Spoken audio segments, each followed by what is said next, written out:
This is a late 70s, early 80s T-top. I was a bit confused because that is why we call it a T-top, that T on there. I didn't see one on the other side, but the more I look at it, you can kind of see the faint outline of the T-top there. So I think I'm going to try and rebuild this, figure out what all's wrong with it. It reads open, dead. First thing I want to do is check all these connections. So this orange wire is pulled loose, I believe. No, it's connected. Black, maybe? Yeah, the black is pulled loose. So I'm going to pull this bobbin off and see what we got here. This looks like original screws to me. It is missing one of the white spacers. White plastic spacer, steel spacer, magnet, slugs, and then another white plastic spacer. On the old PAFs and everything, these were maple, but on this one, as a matter of fact, there's one right here. This is a maple spacer that you find in a lot of these knockoffs of PAFs. And it'll go in there, but I've actually got some of the white ones somewhere. I'll have to hunt those down and find them. In the 70s, the Norland era, they used a lot of that white plastic, which is, frankly, in my opinion, better because it doesn't warp and expand like the wood does. But, I mean, if you're making guitars and you got tons of maple laying around, you might as well make spacers out of it as well. Alright, so there is our slug bobbin. I think I'm going to desolder that.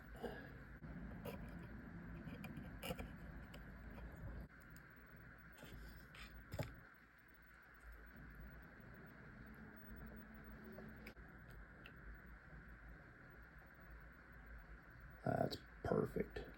All right, so there's our goal for our other coil, and that one's going to be salvageable. Yay, us. All right, let me set that bobbin aside. Look at what we got here with this weirdness. Let's try and pull it. Yeah, see, both of the black, the white and black wire off of this bobbin are both the ground. So let's desolder those and see if we have a working coil that's just shorted. I don't know why that would be shorted to ground. Is that somebody's screwed up repair? Okay.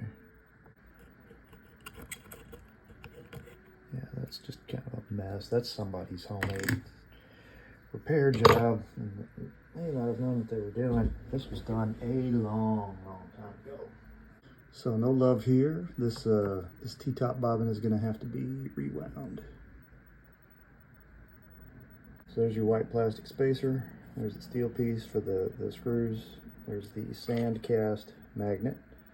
I'm not sure why, but all the pole screws have been clipped very little bit, just on the end. They must have been trying to put it in a guitar that didn't have a deep enough route, so they clipped those off, I guess. All right. That leaves us with this dead coil. What can we figure out about this?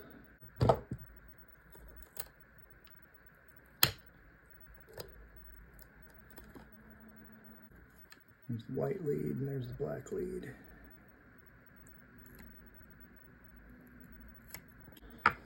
We try the same trick, solder it up and see what we get. Why not?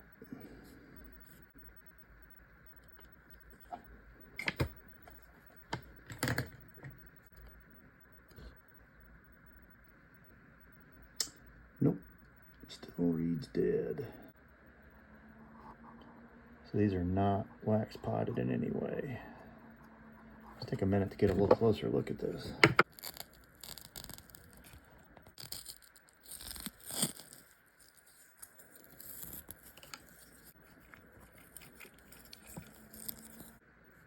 So there's what the inside of the T-top bobbin looks like.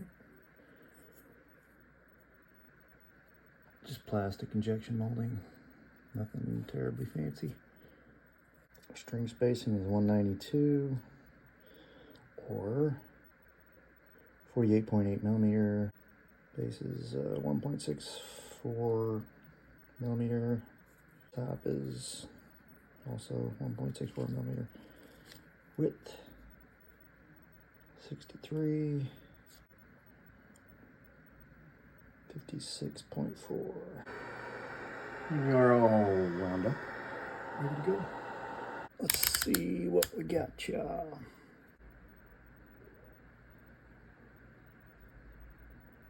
That's about where I want to be, 3.5.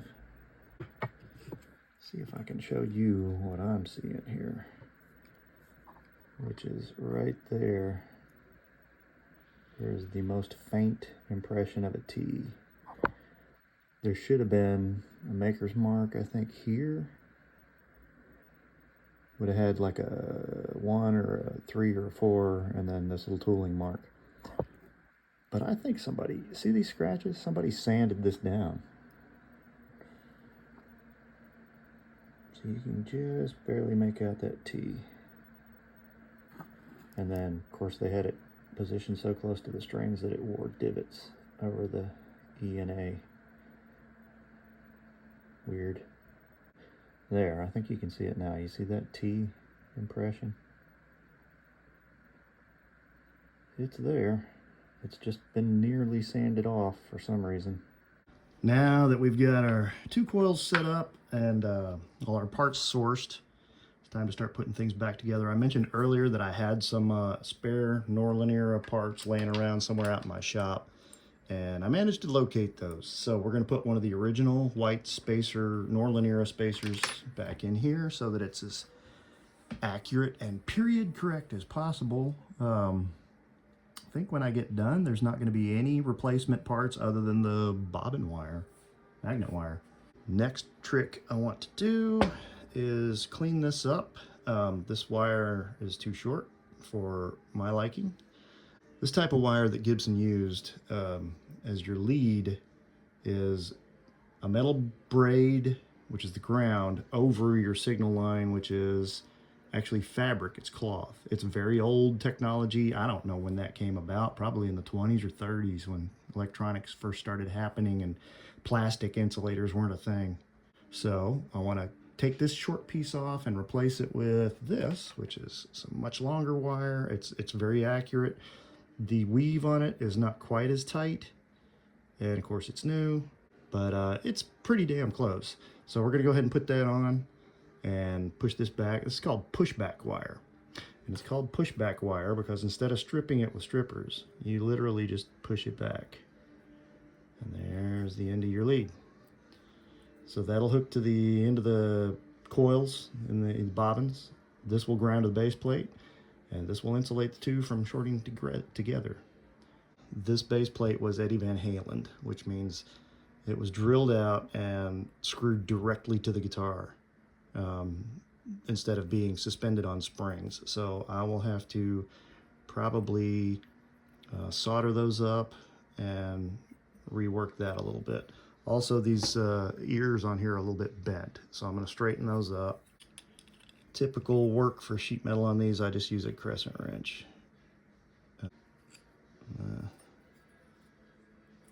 All right, let's go ahead and desolder this lead and get the new one in.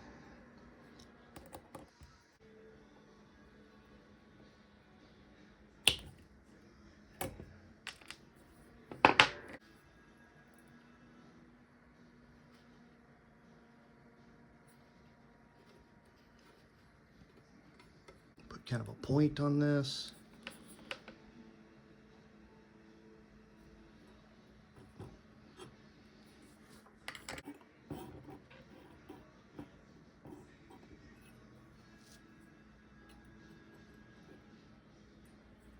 Now, a lot of Gibson pickups that I've seen and Gibson knockoffs will run this wire in here and then run it along the edge and solder it in the middle, and the hookups take place on this end. In the 70s, I guess it's maybe a cost-cutting measure. I don't know. Gibson started soldering it right here and hooking it up right there, and that saved them, what, 2 inches of wire? And I guess over, you know, however many guitars were in production at the time. That saved them a couple bucks. Who knows? It was Norland. It was cost-cutting era. It was strange.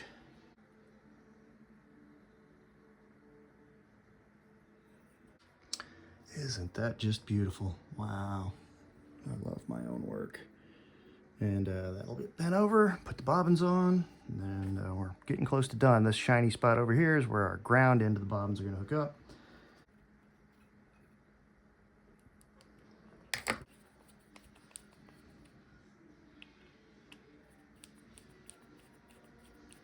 We have that one. Time for the spacer. Like I said, I've got two of these. They are fairly similar. This one looks slightly bent for some reason, which I can probably straighten it, but I'm going to go ahead and use this one. They're exactly the same. And both beat up, so they look the part. Alright, so when all the screws are fixed up, you should end up with something that looks kind of like that, where they are in the spacer, but not sticking out, because we've got to screw them into the base plate. These brass screws. That's what that should look like. Now our spacer, the white spacer, goes on this side. It just slides in there.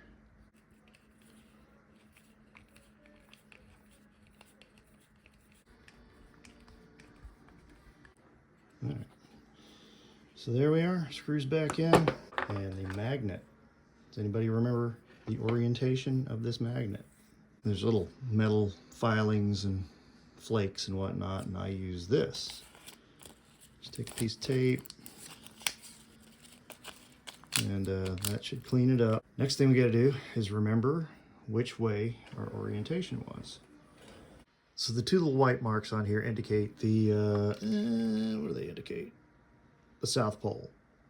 The screw bobbin on this pickup gets the North Pole, so red should be pointing at this bobbin. Now here goes the other bobbin. This is the slug bobbin with the orange and black wire.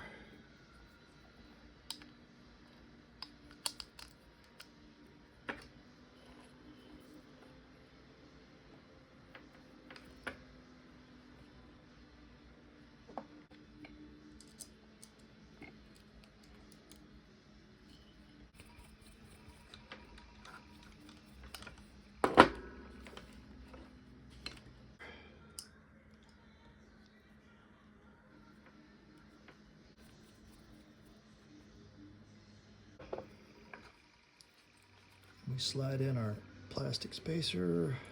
Whoops, got that a little too tight. Slide in the white plastic spacer. Try and get it pretty even. Whoops, overshot the target there. There we go.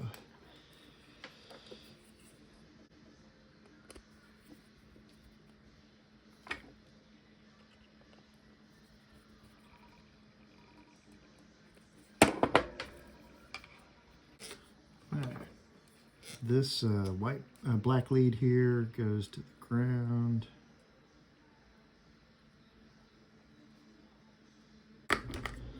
Our other black lead goes to the output. That looks pretty crappy up to that point. I'm going to cut that off and redress it.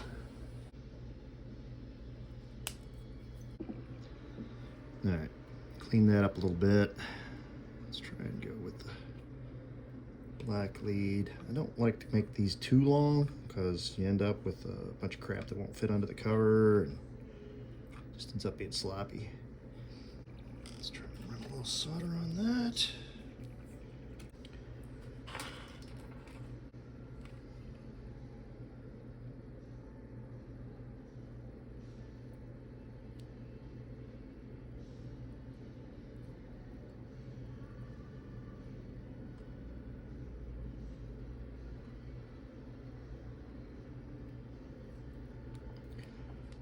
Then the orange and white wires get hooked together. Again, I'm going to clean that one up, trim it just a little bit because it's got some spots over here that I'm not crazy about. Put those two together.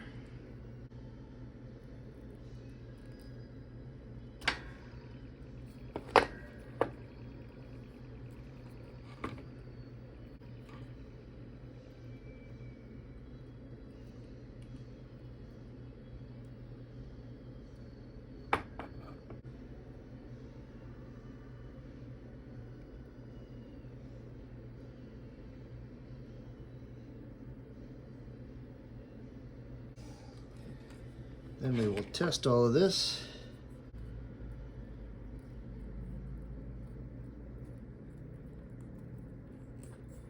As previously mentioned, pushback wire. You just push it back.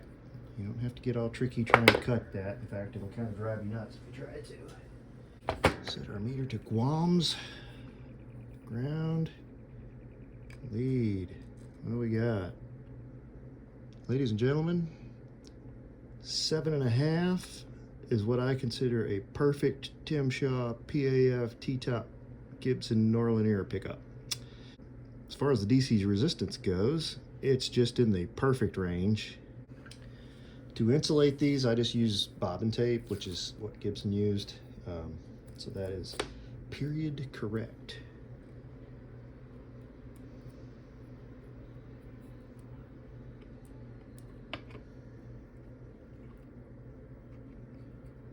Go like that. The other one will go like that.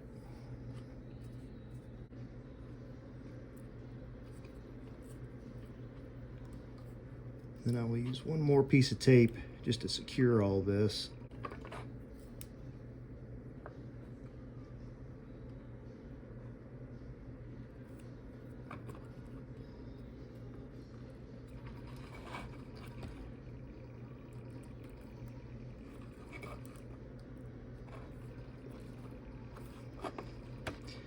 There's that, kids. There's the pickup. You can put that in your guitar now and go. I mean, obviously the holes need to be re-drilled, but time to solder the cover on. So, what do you think? I dropped just the tiniest bit of solder there, and that'll be good.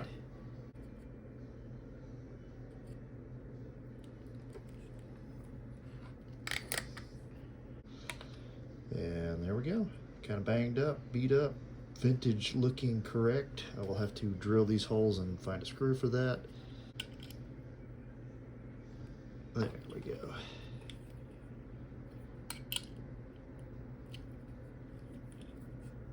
There it is. Since we've already run way over on this very long video, I figure I'll cram another bit of data in here. This is the Gauss meter that I've been using for many, many years. Here's what I want to show you. The Gauss reading at these poles ends up being 250 very consistently. It's moving around because my hand is shaking. But as you can see, it's in that 250 range, and I find this to be very consistent across Gibson pickups. Do with that information whatever you will.